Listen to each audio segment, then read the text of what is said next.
Hello मेरे प्यारे मित्रों, मेरी पहली वीडियो वर्णमाला की रामबाण क्लास को आप लोगों ने अत्यधिक लाइक, शेयर, सब्सक्राइब किया और हज़ारों की संख्या में उसे देखा, जिससे मेरा उत्साह दुगना हुआ और मैंने सोचा कि आप लोगों को क्यों न दूसरी वीडियो प्रस्तुत करूं, जिसके उद्देश्य हेतु मैं आज आपके सामने दूसरी वीडियो लेकर आया हूं।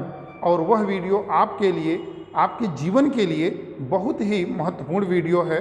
बच्चों, आप जानते हैं कि सभी प्रतियोगी परीक्षाओं में एक प्रश्न हिंदी से जरूर रहता है, वो है संधि। और हिंदी के स्टूडेंट के लिए सबसे कठिन टॉपिक मानते हैं लोग, जबकि मेरे निगाह में वह सबसे सरल टॉपिक है। क्यों है? क्योंकि वह एकदम मैथ की तरह है। जैसे मैथ में 2 दूनी 4 होता है, उसी तरह से हमारी हिंदी में संधि है।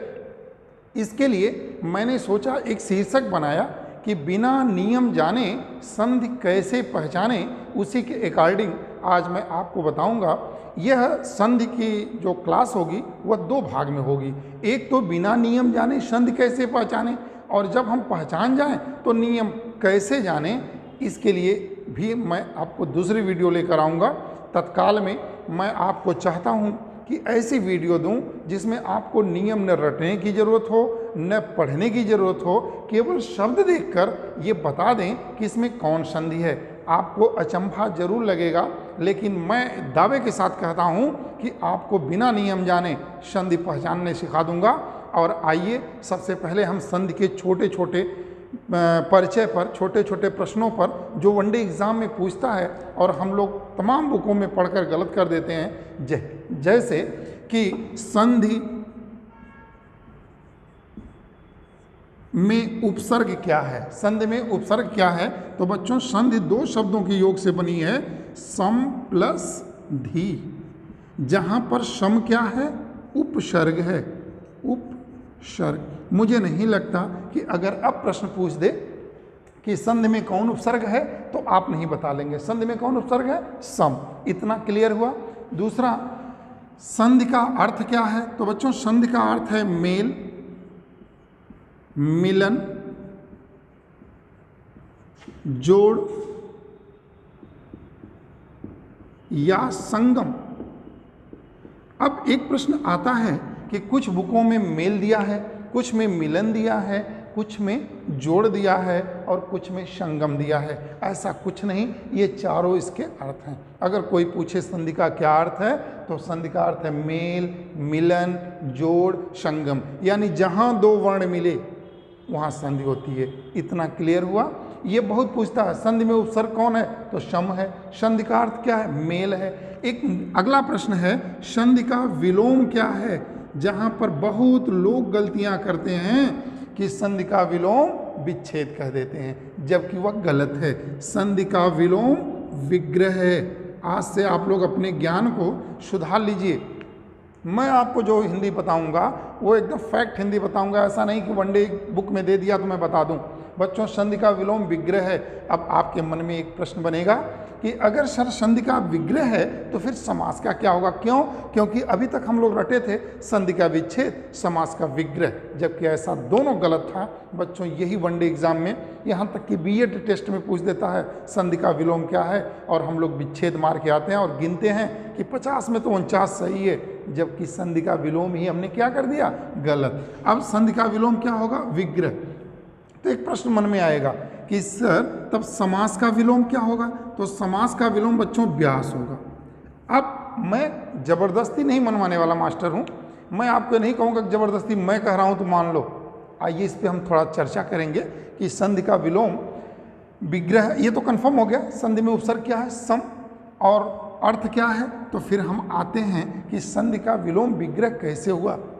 बच्चों, अभी संधि का अर्थ क्या लिखे हैं? मेल, मिलन, जोड़, संगम।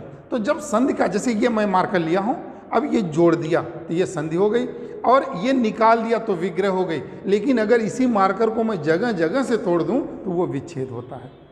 यानी, और इतना जान लीजिएगा कि संधि का जो विग्रह होता है वो सार्थक होना चाहिए, निरर्थक नहीं होगा। और अगर हम कलम को, मार्कर को यूं खोले तो ये सार्थक है, लेकिन अगर इसी को हम जगह जगह से तोड़ दें तो क्या फिर जोड़ लेंगे? नहीं जोड़ सकते, इसलिए संधि का विलोम विच्छेद नहीं होगा। अगर कोई पूछे तो कहिएगा, जैसे आप अपने हाथ को ले लीजिए, संधि कहाँ कहाँ है, यहाँ संधि है, यहाँ संधि है, यहाँ संधि है। डॉक्टर के पास जाएंगे तो कहाँ से विग्रह करेगा, यहाँ से करेगा, यहाँ से करेगा या यहाँ से। लेकिन अगर किसी जैसे कोई वो बकरा काटता है, मछली काटता है, उसके यहाँ जाएंगे तो विग्रह नहीं करेगा, वो विच्छेद कर देगा। यानी किसी चीज़ को खंड खंड काट देना विच्छेद है, और जबकि उसका सार्थक खंड करना विग्रह है। तो मुझे उम्मीद है कि अब आपके मन का संशय दूर हो गया होगा। समास का परिभाषा है कि जहाँ शब्दों का संक्षेपीकरण किया जाए, और व्यास की परिभाषा हुई कि जहाँ शब्दों को फैलाया जाए। तो अब इसका विलोम एक दूसरे का हो गया, समास का विलोम व्यास और संधि का विलोम विग्रह। तो आपको मैंने 3 प्रश्न बताया। संधि का अर्थ क्या है? मेल है, मिलन है, जोड़ है, संगम है। दूसरा प्रश्न, संधि में उपसर्ग क्या है? तो सम है। ध्यान रखिएगा, सम में ये न हो, इसमें हलंत होना चाहिए। फिर संधि का विलोम क्या है? जो मुझे लगता है वनडे एग्जाम के 80% बच्चे संधि का विलोम विच्छेद जानते हैं। क्यों? क्योंकि तमाम वनडे बुक हैं जिसमें दिया है। बच्चों ये गलत है, क्योंकि विच्छेद मैंने बता दिया, इस कलम को खंड खंड तोड़ देना विच्छेद है, लेकिन सार्थक खंड करना विग्रह है, और उसी को जोड़ देना संधि है। जिस चीज़ को हम तोड़ें उसको फिर उसी रूप में दे दें तो वही संधि है, रूप में देना, और तोड़ देना ही विग्रह है। लेकिन अगर विच्छेद कर देंगे तो क्या आप उसे सार्थक रूप में जोड़ सकते हैं? कदापि नहीं। इसलिए संधि का विलोम विग्रह। 3 चीज क्लियर। बहुत सरल प्रश्न है, लेकिन परीक्षा में पूछता है, और वनडे एग्जाम में, बीएड में, आपके दरोगा में, लेखपाल में, सिपाही में, सब में, टेट में, सुपर टेट में आसान प्रश्न दे देता है। संधि का विलोम हम लोग विच्छेद मारते हैं खुश, जबकि वो गलत है। संधि का विलोम विग्रह। विच्छेद का मतलब जगह जगह से काट देना जिसका सार्थक खंड न हो। अब प्रश्न आया कि जब हम जान गए कि संधि का अर्थ क्या है, तो संधि की परिभाषा क्या है जानना है, तो बच्चों वर्णों के मेल से उत्पन्न विकार को संधि कहते हैं। अगर लिखा जाए तो लिखना पड़ेगा वर्णों के मेल से उत्पन्न विकार को संधि कहते हैं। क्या कहते हैं? वर्णों के मेल से उत्पन्न विकार को संधि कहते हैं। ध्यान दीजिएगा, कुछ बुकों में कुछ बच्चे बोल देते हैं शब्दों के मेल से उत्पन्न विकार को संधि कहते हैं। यह सरासर गलत है। शब्दों के मेल को समास कहते हैं। क्लियर? देखिए, थोड़ा सा बदल देंगे अगर परिभाषा में। आप लोग कहते हैं ना कि हिंदी रटने वाली चीज़, ऐसा कुछ नहीं। हिंदी एकदम ट्रिकी है, हिंदी एकदम मैथ है। आप समझ लीजिए, जिंदगी में नहीं भूलेंगे, रटते मर जाएंगे। वर्णों के मेल को संधि कहते हैं, शब्दों के मेल को संधि कहते हैं। गलत। वर्णों के मेल को संधि कहते हैं और शब्दों के मेल को समास कहते हैं। इतना जब समझ में आ गया बच्चों, तो अब जब हम संधि की परिभाषा जान गए कि वर्णों के मेल को संधि कहते हैं, तो अब इतना हम जानते हैं कि वर्ण भी 3 प्रकार के हैं। नंबर 1 स्वर, नंबर 2 अयोगवा, नंबर 3 व्यंजन। तो संधि के भेद भी 3 होंगे। कैसे हैं? तो अब हम लिखते हैं संधि के भेद। संधि के भेद, तो बच्चों संधि के हमने अभी बोला 3 भेद। थोड़ा सा नोट्स हम कहते हैं बार बार कि सब चीज़ नोट्स में लिखा मत करिए। नोट्स ऐसा हो जो देखने के बाद आपको बात करे, आप खुद उससे बात करें, उसे नोट्स कहते हैं। तो बच्चों संधि का पहला भेद जो होगा वह होगा स्वर संधि। क्या होगा? स्वर संधि। दूसरा है व्यंजन संधि। तीसरा होगा विसर्ग संधि। अब ध्यान दीजिए, आपने संधि का अर्थ क्या बताया? मेल। और स्वर का तो जानते ही हैं, स्वर। तो परिभाषा कितनी आसान है, जहां स्वर प्लस स्वर, यानी जहां स्वर से स्वर का मेल हो उसे क्या कहते हैं? स्वर संधि। दूसरी परिभाषा है व्यंजन की। तो जहां पर व्यंजन से स्वर या व्यंजन का मेल हो। किसका मेल हो? स्वर या व्यंजन का, उसे क्या कहेंगे? व्यंजन संधि। और बच्चों जहाँ ये रहा, जहाँ विसर्ग का मेल स्वर या व्यंजन से हो, स्वर या व्यंजन से। देखिए मैंने एक लाइन में आपको परिभाषा बताया, संधि माने मेल, स्वर माने स्वर। जहाँ स्वर से स्वर का मेल हो स्वर संधि। व्यंजन तो धन के पहले व्यंजन आ जाए, धन के बाद स्वर आए या व्यंजन आए, वहाँ कौन संधि? व्यंजन संधि। इसके बाद आती है विसर्ग संधि, जहाँ धन के पहले विसर्ग हो और बाद में स्वर हो या व्यंजन हो, उसे क्या कहेंगे बच्चों? विसर्ग संधि।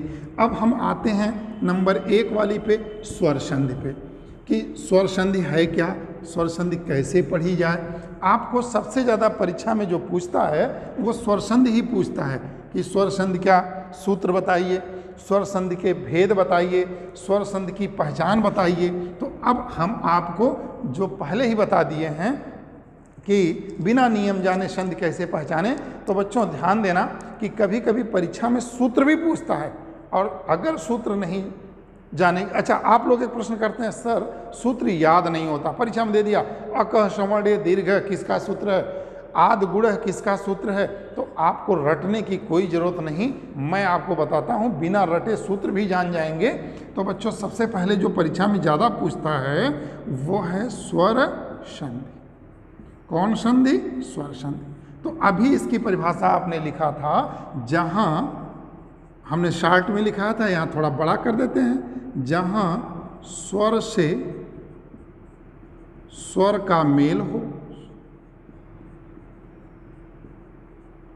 मेल हो, और बच्चों उसमें कुछ उत्पन्न विकार हो भी हो, कुछ उत्पन्न हो विकार हो, तो उसे ही क्या कहते हैं? स्वर संधि। इतना क्लियर?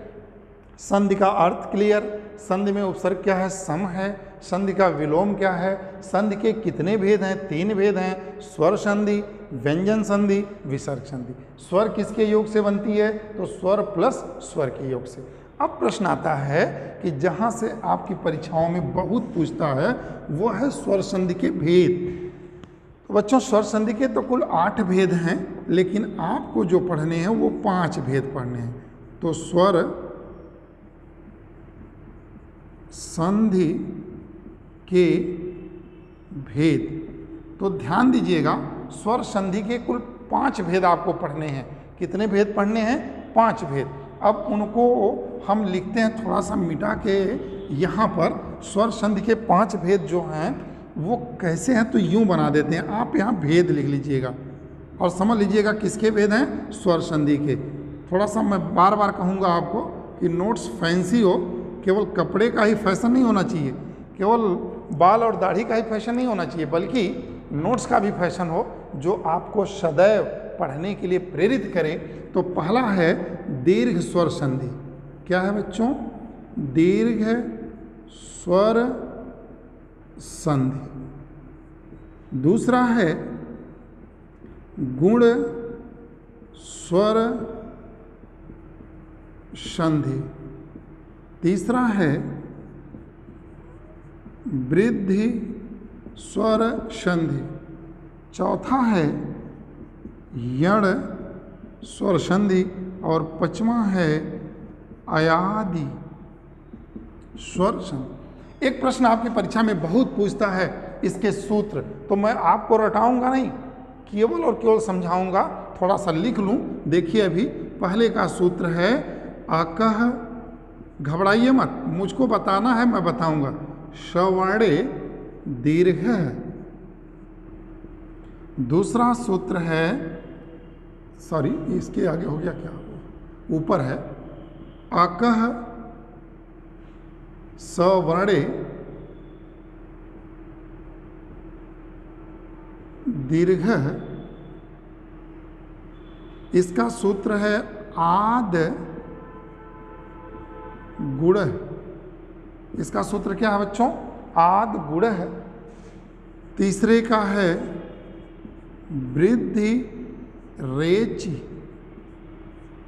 चौथे का है इको यणचि। और इसका है यचो ऐ वा या व। बच्चों इस सूत्र से आप कदापि न घबराएं। यह सूत्र आपको रटने की जरूरत नहीं है, केवल और केवल समझने की है।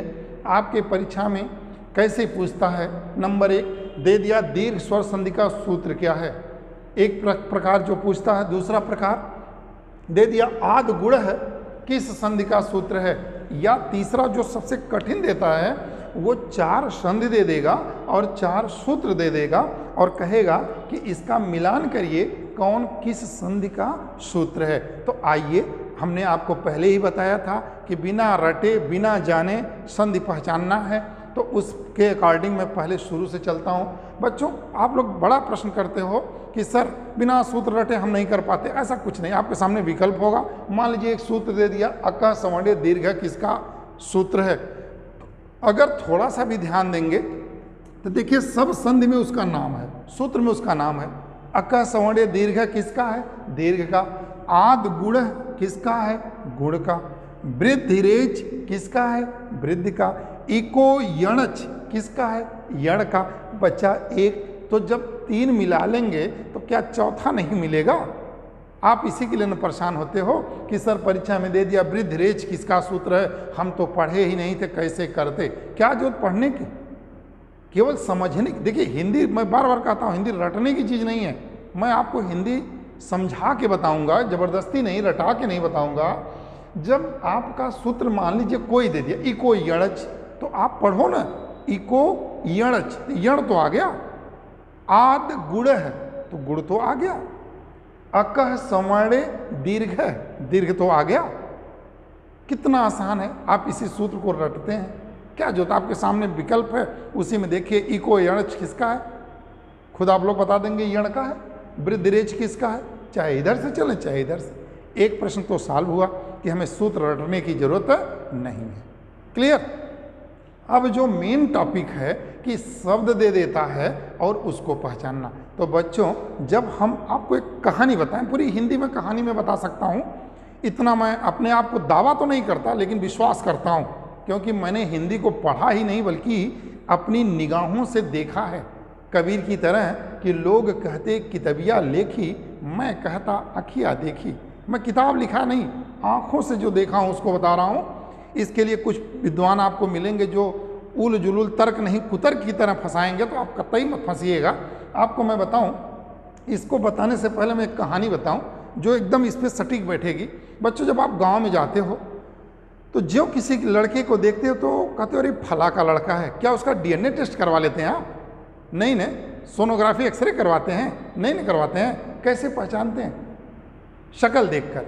गुड गुड, आपने सही कहा कि शक्ल देखकर पहचानते हैं। तो बच्चों जब किसी का हम शक्ल देखकर पहचान सकते हैं कि ये फला का बच्चा है, तो फिर शब्दों की शक्ल देखकर बता दें कौन संधि है। भाई शब्दों की भी तो कोई शक्ल होगी, और आज हम वही आपको बताएंगे कि शब्द किस शक्ल का होगा तो किसके घर का होगा। हाँ, कभी कभी कन्फ्यूज होगा कि हो सकता अपने मम्मा को पढ़ा हो और सबकी मम्मा तो आप देखे नहीं हैं, लेकिन इतना तो कन्फर्म है कि इन्हीं 2 में से किसी का होगा, तीसरे और चौथे का नहीं हो सकता। यानी अगर कोई शब्द आए और जो मैं आपको बताने जा रहा हूं उसमें एक पहचान के बजाय 2 पहचान दिख जाए, तो अगर मान लीजिए एक ही विकल्प हो तो फिर कोई दिक्कत नहीं है, अगर 2 हो तो थोड़ा सा हम नियमों में जाएंगे। बच्चों अब आपके मन में आएगा कि सर आप इस तरह क्यों पढ़ा रहे हैं। लोग सूत्र बताते हैं, निगमन विधि, आप आगमन विधि बता रहे हैं, शिक्षण विधि है, बोल दिया तो मुँह से आ गया, मैंने कहा बता दूँ। तो बच्चों आप आगमन विधि क्यों पढ़ा रहे हैं? सबसे बड़ा प्रश्न है कि आज हिंदी और संस्कृत कठिन क्यों हुई? क्योंकि तथाकथित विद्वानों ने इसे कठिन करते चले गए।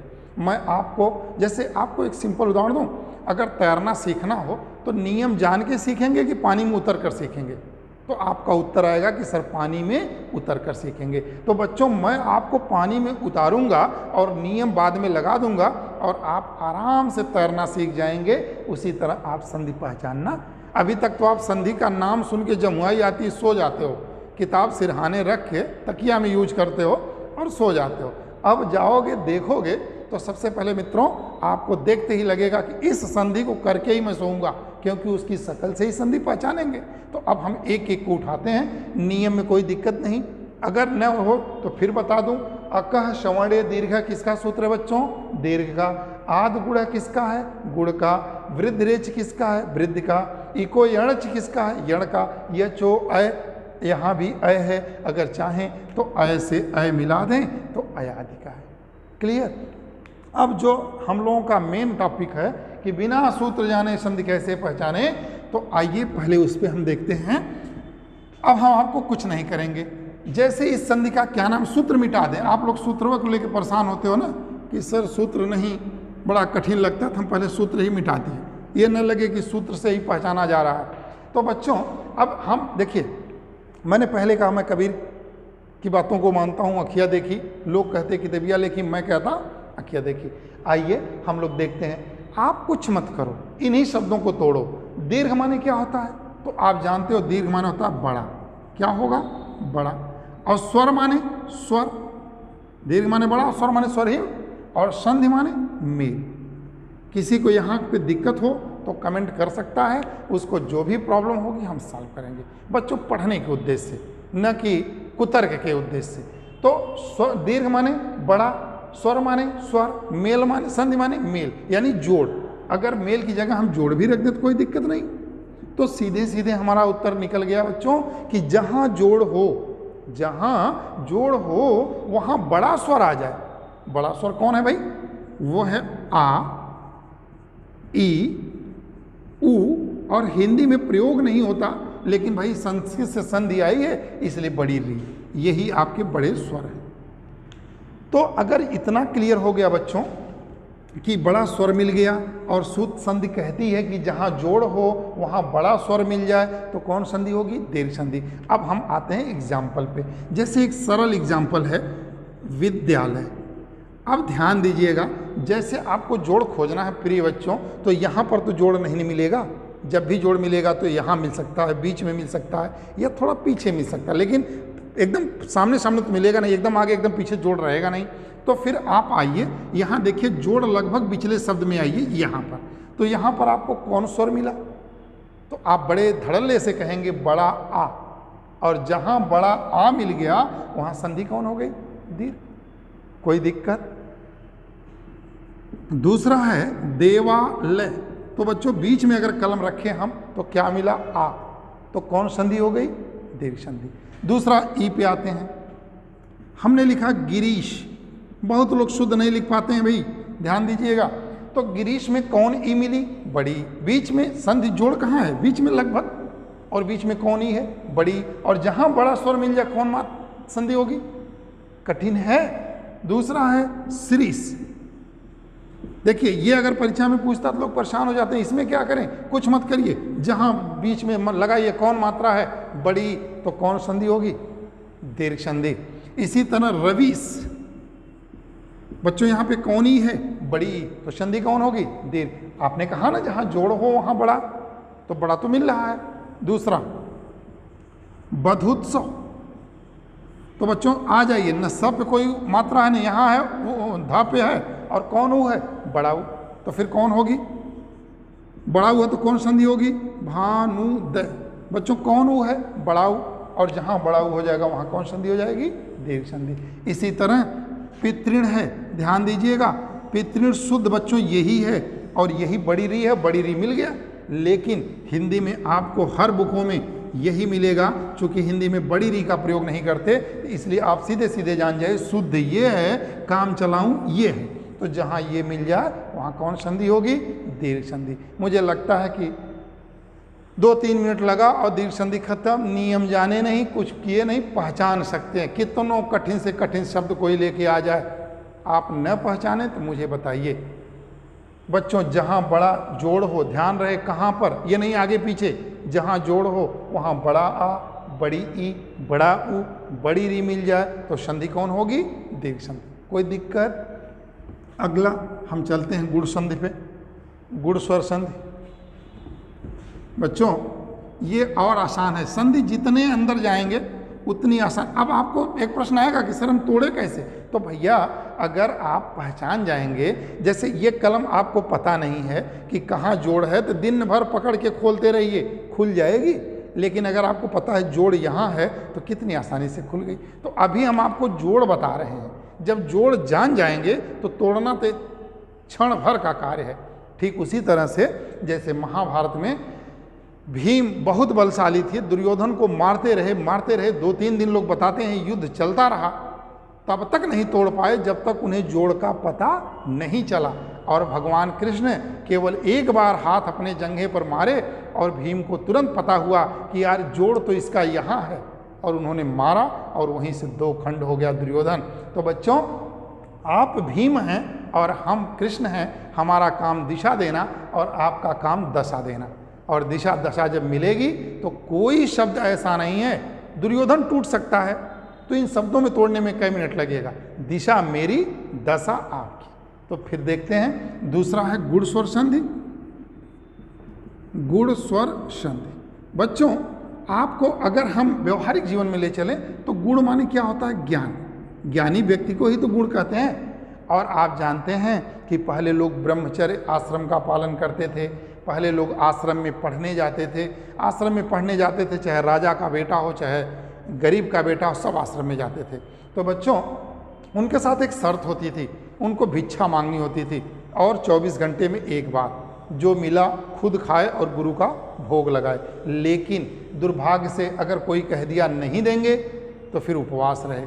हमको लगता है वो लोग अपने गुरु जी के पास गए होंगे, बताए होंगे गुरु जी कुछ ऐसी पहचान दीजिए जिससे लोग जाने कि यह गुण के लिए मांग रहा है। तो आप लोग व्यवहारिक जीवन में देखिए, जब पहले लोग आश्रम में पढ़ते थे तो बाल छिलवा के और एक चुरकी रखते थे, वो उनके ज्ञान की पहचान थी कि पंडित माने विद्वान, कि ये विद्वान लोग हैं, इनको भिक्षा जरूर दे दो। तो बच्चों, उनको किससे पहचानते थे? तो एक चुरकी से। और ये चुरकी यूँ हो सकती है, या तो सर से दिखाई दे या पूरी शरीर से दिखाई दे, तथा कभी कभी अर तथा अल भी होता है।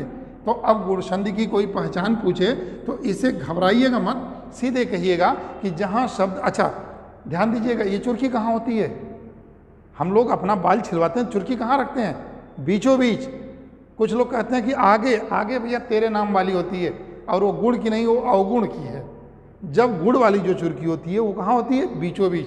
तो ध्यान रखिएगा, किसी शब्द के बीच में अगर आपको ये वाली मात्रा या ये वाली मात्रा मिल जाए तथा अर अल मिल जाए तो कौन संधि मानेंगे? गुण संधि। ध्यान दीजिए, आइए एग्जाम्पल देखते हैं। रमेश, ध्यान दीजिएगा, बीचों बीच वाले शब्द पे आइए तो कौन मिला? एक चुरकी, तो कौन संधि? गुण संधि। इसी तरह से कोई पूछे, एक नहीं 5 पूछेंगे और आप एग्जाम्पल देते रहेंगे। बच्चों, हाई स्कूल के बच्चों के लिए तो बहुत इंपॉर्टेंट है, उनकी यही संधि है, वृद्धि और गुण। तो वो जान जाएं कि जहाँ एक चुरकी होगी वो बिना देखे, जैसे दे दिया महेंद्र, क्या संधि होगा, क्या जोड़ होगा, क्या तोड़ होगा, ये छोड़ो। महेंद्र देखते ही एक चुरकी जहाँ देखिएगा वहाँ मार दीजिएगा, कौन संधि? दूसरा सुरेश, तो यहाँ पे भी एक चुरकी है तो कौन संधि हो जाएगी? गुण संधि। इसी तरह से खगेश, गणेश, राजेश, दिनेश, जितना कोई पूछे एक चुरकी वाला, ये वाला देखिए, जैसे महोदय। बच्चों, अभी आप शुरुआती क्लास में हैं, जब हम आपको नियम बताएंगे तो कहीं पर ओ का विसर्ग भी होगा। कब? जब घोष व्यंजन बाद में होगा तब। या आपको सीधे सीधे मैं बताऊं, जब बताऊंगा तोड़ने, तो अगर मैं 6 का गुणनखंड करने के लिए कहूं तो 2 गुणे 4 कर सकते हैं? नहीं। क्यों? क्योंकि ये इसका मान नहीं दे रहा है। तो संधि विच्छेद जब करिएगा और संधि फल और संधि विच्छेद का मान सेम ना आए तो इसका मतलब वो संधि विच्छेद गलत है और वो संधि हमारी गलत है। जो तोड़ेंगे वही जोड़ने पर भी आना चाहिए। महोदय। अगला है सूर्योदय, एक चुरकी मिला। अब आप कहेंगे सर बड़ा ऊ है, तो बड़ा ऊ बीच में है क्या? नहीं, तो मैंने पहले ही कहा था कि लगभग बीच में हो। जैसे कमलेश, कमलेश, अब यहाँ इसलिए है कि म पे कोई मात्रा नहीं है और ल पे एक चुरकी है, इसलिए कौन संधि? मिथिलेश, तो एक चुरकी, कौन संधि? गुण संधि। बच्चों, मैंने कहा कभी कभी अर तथा अल भी आता है, जैसे महर्षि, बोलिए महर, अर आया, महर्षि, देवर्षि, राजर्षि, और अल में आ जाइए तवलकार, ममलकार। दो ही एग्जाम्पल मिलते हैं, तवलकार और ममलकार, ये याद हो गया। अर में महर्षि, देवर्षि, राजर्षि, सप्तर्षि, ये सब आते हैं। बाकी जहाँ एक चुरकी आए वहाँ कौन संधि? गुण संधि। कोई दिक्कत? इसके बाद बच्चों हम लोग आते हैं अगली संधि पे, वो है वृद्ध संधि। वो है वृद्ध संधि, और ये देखिए वृद्ध। बच्चों इसके पहले आपने पढ़ा गुण स्वर संधि, और गुण स्वर संधि का आपने पहचान देखा जहाँ एक चुरकी। अब इसको कुछ नहीं करना है। अच्छा, ये क्या नाम है? वृद्धि। किस में वृद्धि? चुरकी में। यानी एक से जहाँ डबल हो जाए वहाँ कौन संधि हो जाएगी? वृद्ध संधि। बस इसकी पहचान खत्म। जहाँ दो चुरकी, चुरकी में वृद्धि तो संधि वृद्धि। जैसे सदैव, एकैक, मिल रहा है? महौज, तथैव। किसी को कोई दिक्कत हो तो बोले, कितना आसान। एक चुरकी गुण संधि, चुरकी में हो गई वृद्धि तो संधि हो गई वृद्ध संधि, ये भी खत्म। आगे चलते हैं हम लोग यण स्वर संधि में। पर संधि खत्म, बहुत टाइम नहीं है बच्चों। यण स्वर संधि, ध्यान दीजिएगा, जो यण स्वर संधि है इसमें य है और ड़ है। ड़ कैसा है बच्चों? आधा। अगर इसी बात को हम पलट दें तो य के साथ क्या क्या आता है वर्णमाला में? तो य, र, ल और व। और इसके बाद क्या है? आधा। यही बात इधर कर दें, अगर इनके पहले अर्ध व्यंजन आए तो वहाँ कौन संधि होगी? यण संधि। अगर य, र, ल, व के पहले अर्ध व्यंजन आ जाए तो यण संधि। जैसे मध्वरी, तो व के पहले अर्ध व्यंजन है तो यण संधि। इसी तरह है आपका ये मध्वरी हो गया। फिर दूसरा देखते हैं, दूसरा में कई एग्जाम्पल हैं। जैसे अध्यक्ष, य के पहले अर्ध व्यंजन है, हो गया। प्रतीक, य के पहले अर्ध व्यंजन है, प्रतिधन एक संधि विच्छेद होगा। अगर गुण संधि में जाएंगे तो प्रत्यय धन इक होगा और वह संधि विच्छेद गलत होगा। इसी तरह से यण संधि की पहचान हो गई कि जहाँ य, र, ल, व के पहले अर्ध व्यंजन आए वहाँ हम आँख मूंद कर क्या मार देंगे? यण संधि। जैसे स्वागत। अब आपको यहाँ दो संधि दिख रही होगी, व के पहले अर्ध व्यंजन भी है और बड़ा आ है। अगर हम दीर्घ संधि में कर दें, मान लेते हैं दीर्घ संधि, तो होगा स्वधन आगत। और बच्चों इसका अर्थ हो जाएगा स्व माने अपना, आगत माने आगमन। क्या अपने आगमन पर आप फूल छिड़कते हैं? नहीं। तो दूसरा संधि विच्छेद हो जाएगा सुधन आगत। जो सुंदर ढंग से, अच्छे ढंग से आए उसी का क्या होता है? स्वागत। इतना क्लियर। इसके बाद आते हैं हम लोग अगली संधि, जिसके लिए आप लोग बड़े परेशान होते हो कि सर बहुत कठिन है, जबकि एकदम आसान है। आइए, उसमें क्या है भाई? उसका नाम है अयादि स्वर संधि। अयादि स्वर संधि।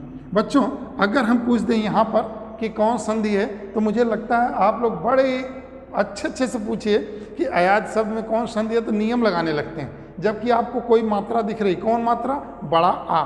और जहाँ बड़ा आ, बड़ी ई, बड़ा ऊ, बड़ी री मिल जाए वहाँ संधि कौन होगी? दीर्घ। और अब इसी को तोड़ दीजिए तो टूट जाएगा, हो जाएगा अय धन आदि।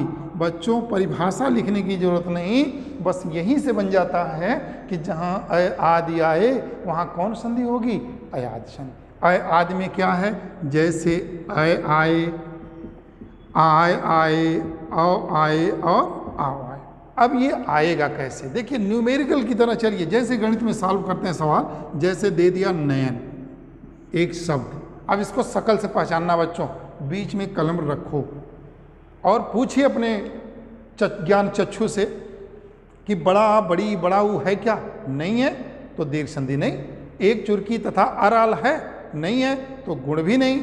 वृद्ध में दो चुरकी, वो भी नहीं है य तो है लेकिन इसके पहले अर्धव्यंजन नहीं है। तो अब हम एक नियम बनाते हैं क्या कि न में मार दें हलंत, तो किसी भी व्यंजन में हलंत लगाएंगे तो अ निकलेगा स्वर अ और य।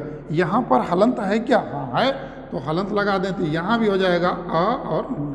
बच्चों जहाँ अ आदि मिले वहाँ कौन संधि? आया।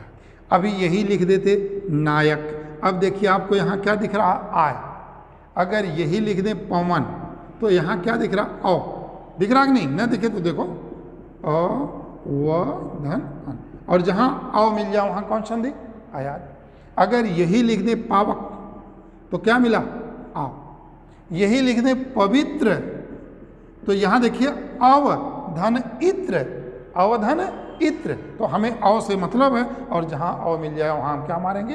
आयात संधि। तो एक बार फिर मैं आपको बताता हूँ कि सूत्र याद करने की जरूरत नहीं। अकह सवर्ण दीर्घ किसका है? दीर्घ का। आद गुड़ा किसका है? गुड़ का। वृद्ध रेच किसका है? तो वृद्ध का। सब में नाम है बच्चों, याद करने की कोई जरूरत नहीं है। दूसरा पहचान, जहाँ हम बड़ा दीर्घ संधि का दीर्घ संधि नाम है, दीर्घ माने बड़ा, जहाँ हम बड़ा स्वर पा जाए आ ई उ री वहाँ कौन संधि? दीर्घ। गुड़ एक चुटकी मैंने पहचाना ज्ञान के लिए। अर अल वृद्धि में डबल हो जाती है, जहाँ यर अलव के पहले अर्धव्यंजन आए यण संधि होती है, और जहाँ अय आदि आए वहाँ अयादि संधि। बच्चों ये रहा आपका स्वर संधि। मैं उम्मीद करता हूँ कि आप लोगों के भविष्य में, आप लोगों के आगामी जीवन में जितनी भी प्रतियोगी परीक्षाएं होंगी जिसमें इन संधियों से पूछेगा, आप प्रथम दृष्टया, फर्स्ट ऑफ ऑल जिसको बोलते हैं, प्रथम दृष्टया देखते ही पहचानेंगे कि ये कौन संधि है। उसके बाद अगले टॉपिक में हम इसका सूत्र बता देंगे, फिर आप उस सूत्र पर ढाल देंगे। मैं विश्वास करता हूँ कि आपको कभी भी संधि में कोई भी दिक्कत नहीं हो सकती, ये मेरा विश्वास है और आपके साथ रहेगा। इसके बाद हम अगली टॉपिक लेकर आएंगे व्यंजन संधि की पहचान और उसके नियम बनाना। तो बच्चों व्यंजन संधि की पहचान तो और आसान है, क्योंकि वीडियो लंबी हो जाएगी, इसलिए मैं नहीं चाहता कि आप लोग देखते देखते ऊब जाएं, अन्यथा मैं अभी व्यंजन संधि की पहचान बता देता। कुछ नहीं करना है, 2 मिनट समय लूँगा, 2 मिनट। तो बच्चों व्यंजन संधि की पहचान मैं आपको बता दूं क्या है, तो आप सीधे सीधे जानते हैं, 2 मिनट लगेगा। व्यंजन संधि की पहचान क्या है कि जैसे क ख ग ये उच्चरित व्यंजन है, इसमें हलंत लगा दे तो कौन होते हैं? यही प्योर व्यंजन है। अरे भाई जैसे जो आपकी बाइक में पेट्रोल पड़ता है वो प्योर पेट्रोल नहीं पड़ता, प्योर पेट्रोल हवाई जहाज हेलीकॉप्टर में पड़ता है, उसी तरह से ये प्योर व्यंजन है, और जो उच्चरित व्यंजन है वो ये हैं क ख ग। अब प्रश्न आया कि आप जब व्यंजन संधि की पहचान परिभाषा लिखे थे तो कहे थे कि धन के पहले क्या आना चाहिए? व्यंजन। तो बच्चों व्यंजन कौन है? ये, यानी किसी भी शब्द में अगर धन के पहले यानी तोड़ने के पहले जहाँ से तोड़ा जाए उसका अंतिम वर्ण अगर आधा हो, हलंत वाला हो, तो आंख मूंद कर कौन संधि मार देना? व्यंजन संधि। जैसे हरिश्चंद्र। तो बच्चों कुछ मत करो, प्लस करो, एक शब्द निकाल लो, क्या? चंद्र। शब्द कंप्लीट है। और इधर क्या बच्चा? हरिश। स पूरा है कि आधा?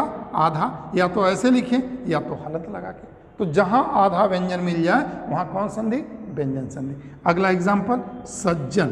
क्या होगा? संधि विच्छेद मैं नहीं बता रहा हूं, मैं पहचानना बता रहा हूं। तो प्लस करके क्या निकालने? जन। बचा क्या? सज। ज पूरा कि आधा? आधा, इसलिए कोई बाधा नहीं, कौन संधि? व्यंजन संधि। इसी तरह उल्लास, क्या निकालने? लास। बचा क्या? उल, और बच्चों ल आधा है, इसलिए कौन संधि होगी? व्यंजन संधि। हाँ ध्यान रखिएगा, उन शब्दों में यह आधा नहीं दिखेगा जिनमें बाद में स्वर होगा। क्यों? क्योंकि स्वर जाकर व्यंजन में जुड़ जाएगा और व्यंजन पूरा हो जाएगा। जैसे वाक धन ईस। तो बच्चों ध्यान दीजिएगा, इस क में हलंत रहता है, वाक ऐसे ही लिखा जाता है। तो जब क में हलंत है तो व्यंजन है, लेकिन अगर इसी को जोड़ देंगे तो बनेगा वागीस, और यहाँ पर बड़ी ई है तो दीर्घ में कन्फ्यूज मत होइएगा। इसी तरह से तमाम शब्द हैं जिनको आपको देखना होगा। जैसे जगत, तो ध्यान रखिएगा जगत में हलंत रहता है, जहाँ पर जगत मिल जाए आप हलंत से ही तोड़िएगा, यानी उसमें व्यंजन संधि ही होगी। क्लियर? इसी तरह से दिक, ये दिक में हलंत रहेगा। जैसे दिग्गज, जैसे दिग्गज, दिग्गज, तो ध्यान रखिएगा ग ज इधर दी आधा ग है, संधि विच्छेद होगा तो क में जाएगा, वो हम नियम बताएंगे।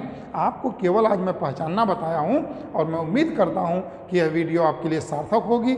आप इसे और उत्साह से और ऊर्जा से देखेंगे, मेरा उत्साह बढ़ाएंगे। आप लोग इसी तरह मेरी वीडियो को देखते रहे तो मैं जल्द से ही इसके नियम को लेकर आऊँगा, जिससे सभी विद्यार्थियों का, सभी छात्रों का, सभी मित्रों का अत्यधिक लाभ हो। यह वीडियो आपको निःशुल्क है, मैं समाज सेवा के रूप में आपको प्रोवाइड करता हूं और चाहता हूं कि आप इसका अधिक से अधिक लाइक करें, शेयर करें, सब्सक्राइब करें, पढ़ें और इसका लाभ उठाएं, क्योंकि आपका लाभ होगा तो समझिए हमारा भला या लाभ होगा। धन्यवाद।